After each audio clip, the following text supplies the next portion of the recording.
What's up, guys? It is I, once again, Yusuf Al Sanad, and welcome to another episode of the Movie Monday series created by Emily Boone, one of my closest friends and fellow YouTuber.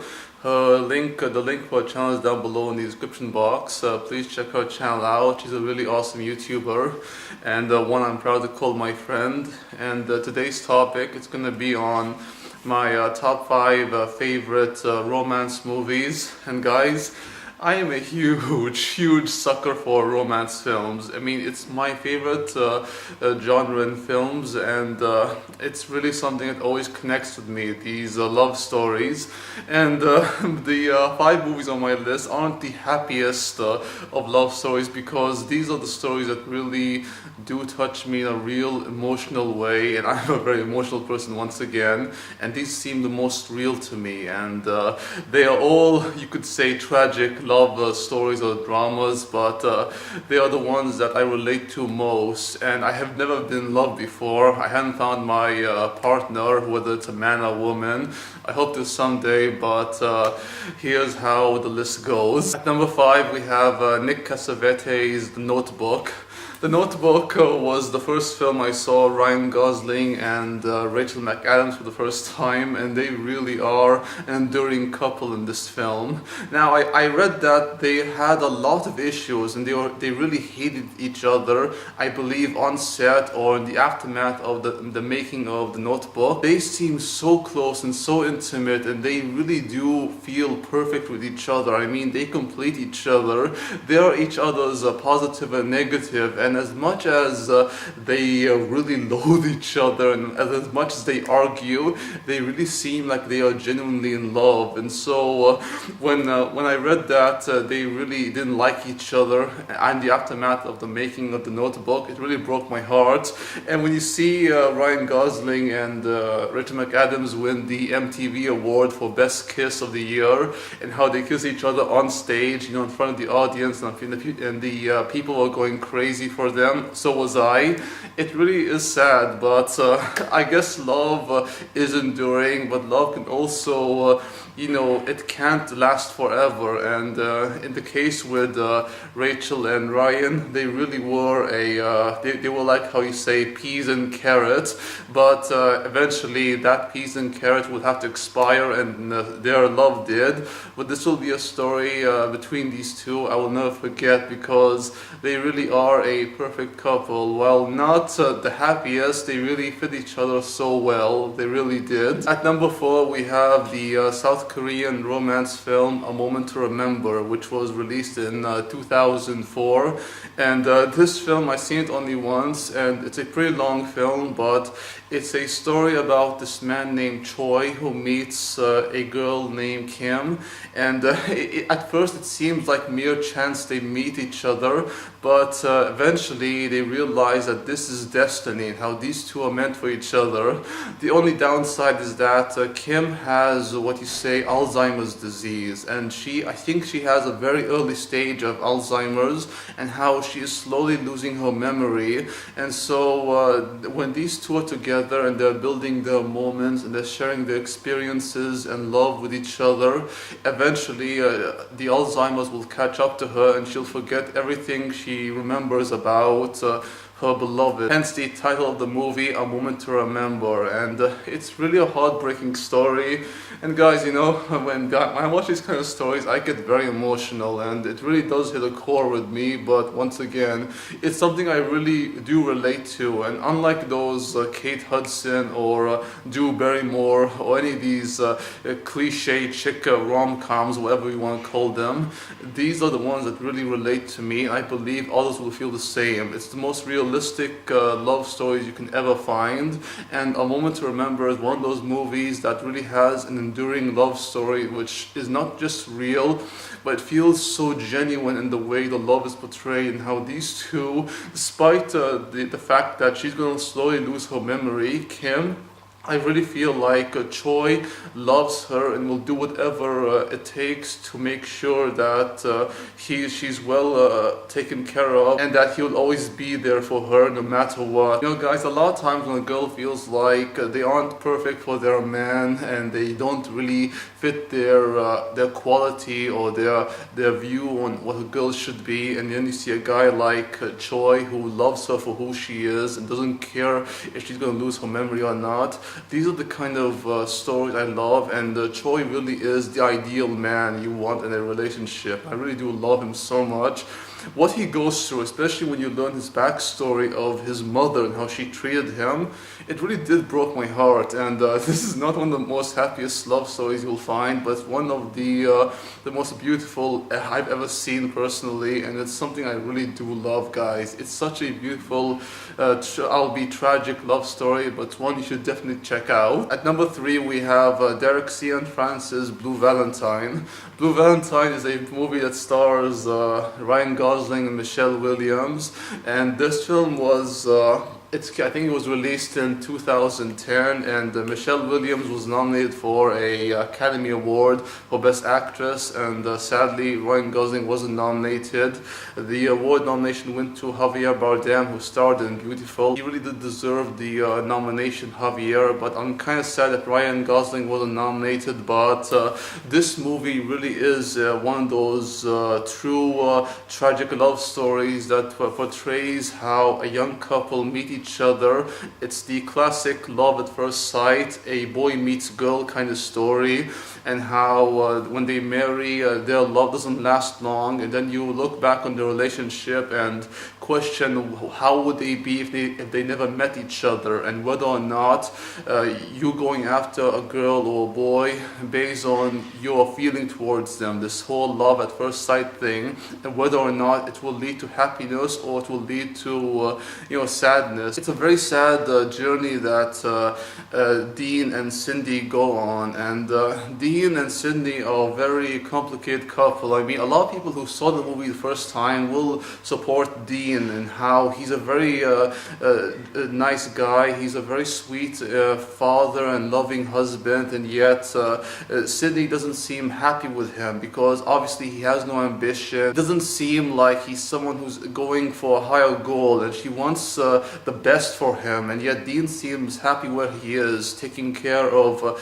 his beloved Sydney, and even taking care of a little girl, Frankie, the adorable Frankie, who isn't even his. She was from another man, and he loves them both so much, and you know that when at some point down the line these two are going to break up, they're going to divorce, and it's going to affect little Frankie even more. It's going to affect her the most. And guys, I have parents who have been divorced, and my dad's having a second marriage right now.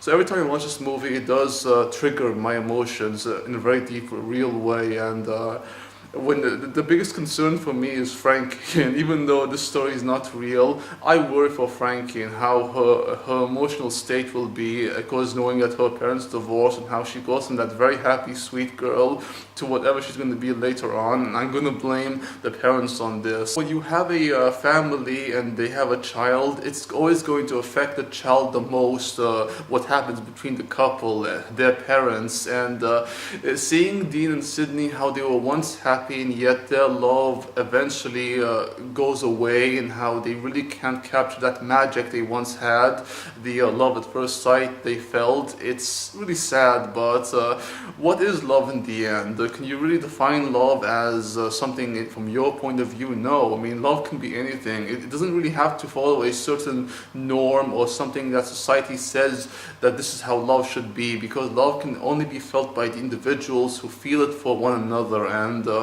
I really feel like Dee and Cindy had their moments, but it won't last long. And what happens to little Frankie, I don't know, but I really do wish the best for them all, even though the story is not real. At number 2, we have Ang Lee's Brokeback Mountain.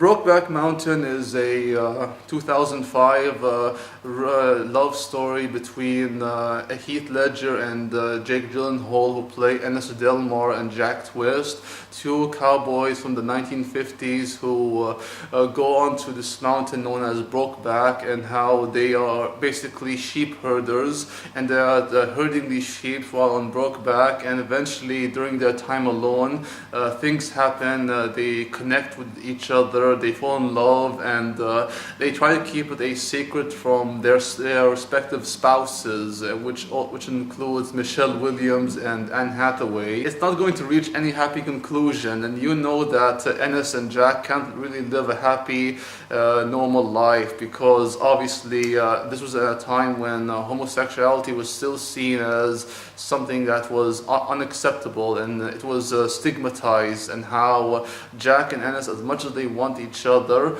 they really can't live with one another. And Ennis also has his own demons haunting him, and he really is a very complicated character. And Heath Ledger was fantastic. I mean, Jake Gyllenhaal was great, but Heath Ledger really is phenomenal.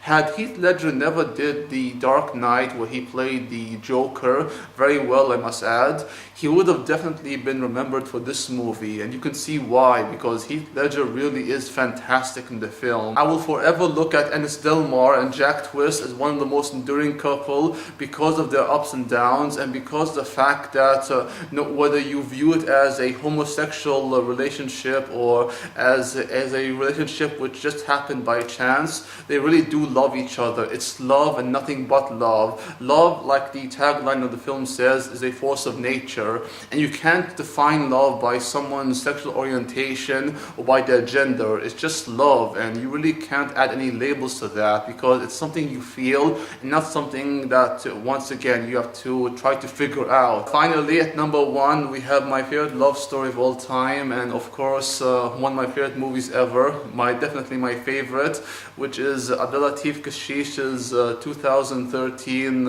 epic love story, La Vie d'Adèle, Chapter 1 et 2, also known in the English language as Blue is the Warmest Color. It won the Palme d'Or in that year's Cannes Film Festival, in which the actresses themselves, Adèle Exarchopoulos and Léa Seydoux, they received the award at the same time, and on behalf of Abdel Latif Kashish. It really was a beautiful moment, and something that will forever stick in the minds of those who watched the film, fell in love with it, as did I. And this movie was praised by so many acclaimed filmmakers like Ang Lee, Steven Spielberg, among many others. It really is a powerful love story, an epic, powerful love story.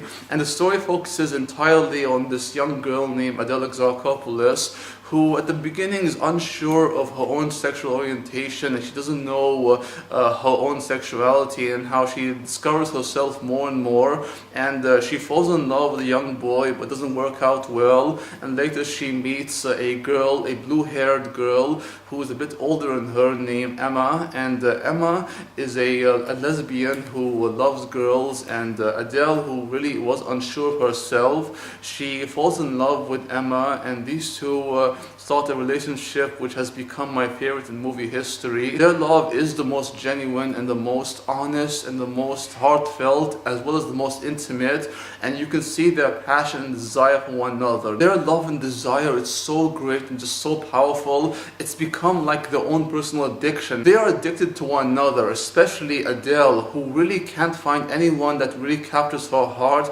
anyone who she really loves the way she loves Emma. And this really is destiny, guys, because these two really are meant for each other. The way the dialogue is written and the way the actors perform it, especially how real it felt, and especially how you see Emma and Adele having their good moments, but when they have their bad moments and how eventually they separate, the emotions are just off the chart. It becomes very uncomfortable for some people. It's a really devastating, heartbreaking love story, and you can tell by the title, Blue's the Warmest Color, that not everything is going to end well. Adele, and that it's going to end badly for these two. And yet, despite that, Adele and Emma really do love each other, and they can never find anyone who really captures their heart or really matches them the way they complete each other. It's like Emma tells Adele near the end of the film, no matter what happens, I will forever have infinite tenderness for you.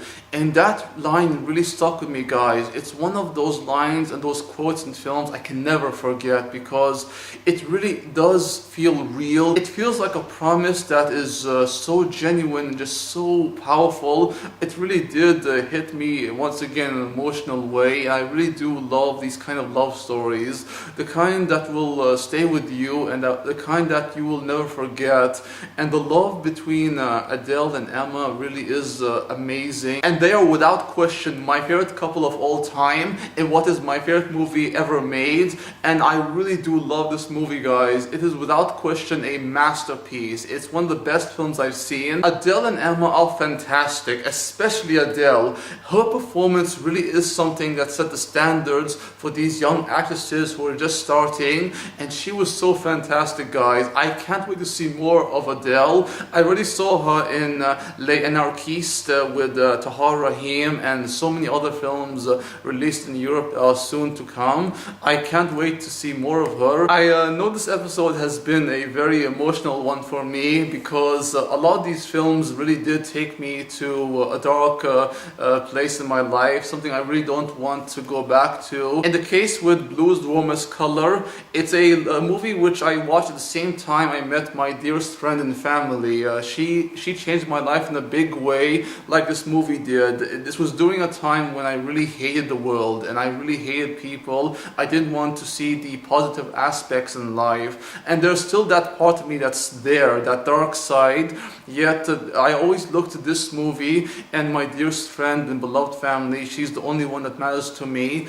I always looked at them both to find the light and to find that happiness. They are the spark of light that always reignites my hope in humanity, and that someday we can change and we can find our own happiness. And so whenever I watch these movies, especially La Vie d'Adele, I always think of her, and I always think of the day I would meet her, and I would always be there for her. And I really can't say much about these love stories except what I just said in the entire episode.